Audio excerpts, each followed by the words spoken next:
Okay, we're going to build on the habit video by concentrating on one particular area in this process. If you recall from the other video, we go through the denial stage. We don't see, can't see, don't want to see an issue, but we come to some kind of realization, discovery that we want something good. If we don't make a change, we're going to have this continued loss. So we make a commitment, come up with a plan, visualize, and we put an action step. And we talked about that it's okay that during this step, it's okay not to get it right the first time. But I want to expand on this a little bit because there's something that goes on here. And we talked about in the video that if you don't have the result you're looking for, don't go all the way back up to denial.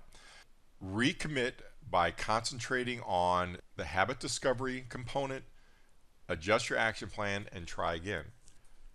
But there's a speed bump that affects everybody, and that speed bump is this word right here. It's stuff that happened in our past. And we keep bringing this stuff forward. So it's stuff that happened back here, and we're just so dang determined to keep bringing it forward into today, and it prevents us from having the happiness, contentment, and peace that we want. So something was shared with me recently. I was doing a study hall in my church with my pastor.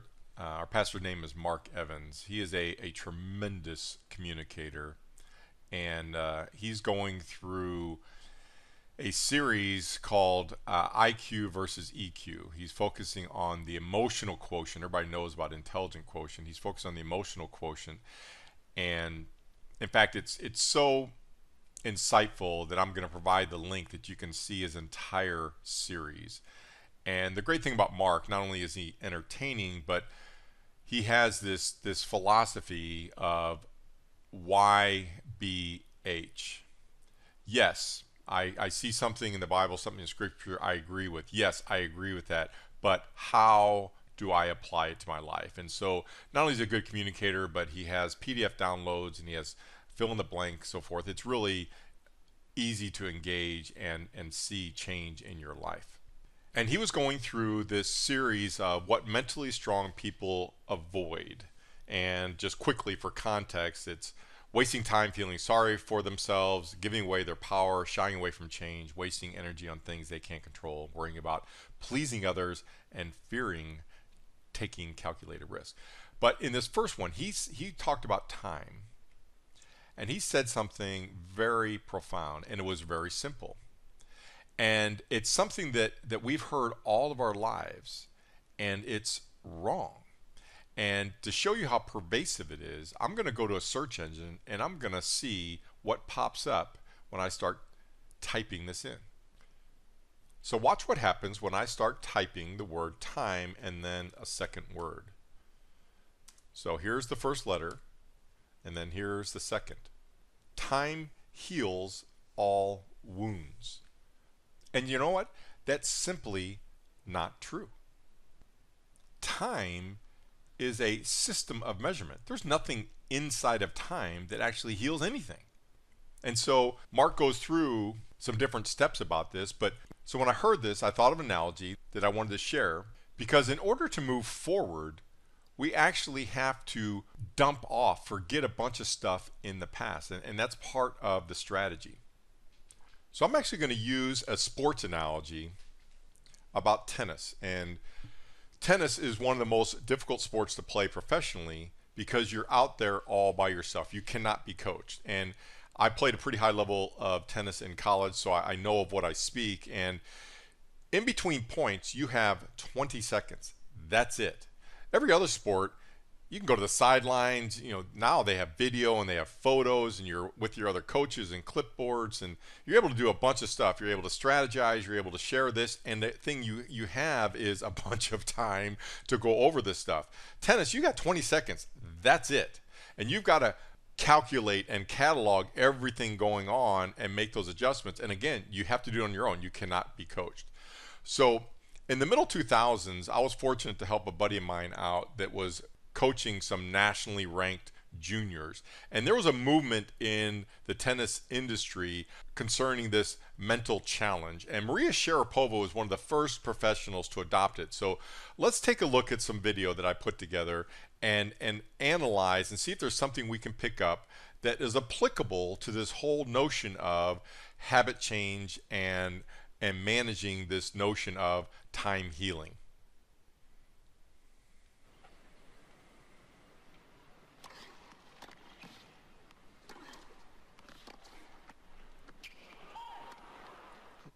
Okay, Maria Sharapova just lost the point. She hit it wide. She immediately turns, walks to the back curtain looking at her strings, and then she turns around and she gets ready for the next point. Now, here she is serving, and she hits an ace. Turns around immediately, collects the ball. Notice how quickly she looks at her strings and turns, and see the hop, see that happy hop going back.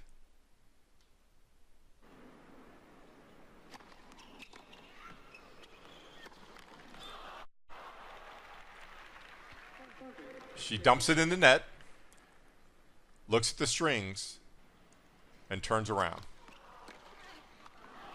Wins the point.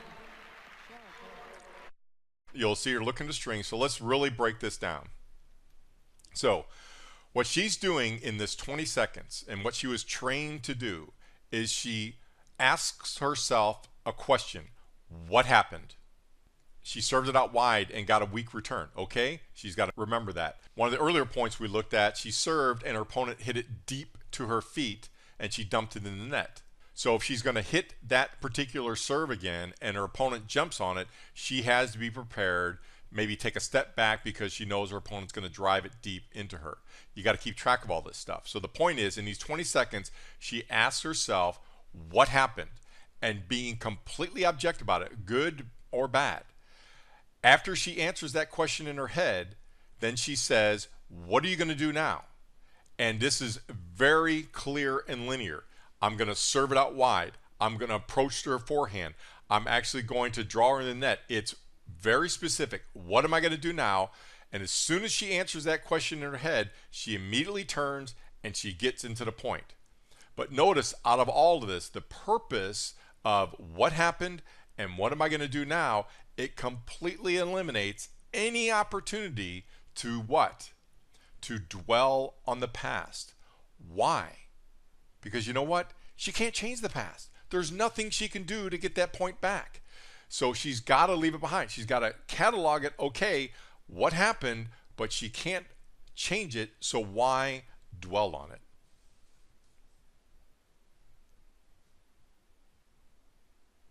So as we look back at this area right here, and you know what? Very few people, when they're forming a new habit, just do it perfectly the first time. And like we said in the other video, we suggest do not go all the way back up to this area and beat yourself up. Just come through, recommit, adjust the action plan a little bit, and move forward. But the reason I wanted to address this in this video is not so much concerning the inside mechanics of this habit process. It's getting to this part right here in the beginning, because this past right here, because of our lack of success and our issues and the garbage in our past, it's so accumulated that we never get to this point. We're stuck in this denial thing. Whether it's don't see or can't see, they don't want to see. A lot of it is, you know what, I've tried and tried and tried, and I just can't do it. I don't want to see this issue in my life, and we just bury it. So in actuality, the therapeutic measure here is to, number one, realize this whole thing about time heals all wounds is simply not true, that you must address the past. And how do we address it? Well, one of the main ways is realizing, guess what? We can't change the past. So go through the processes that Mark talks about. Some of them are laid out down here. Actually go through the process of forming a habit about realizing that you can't change the past. And I think that you'll have success if you go through this and be diligent and give yourself some grace about what happened before, so you can move forward and have that bright sunny future that you're looking for. Okay? Thanks for watching.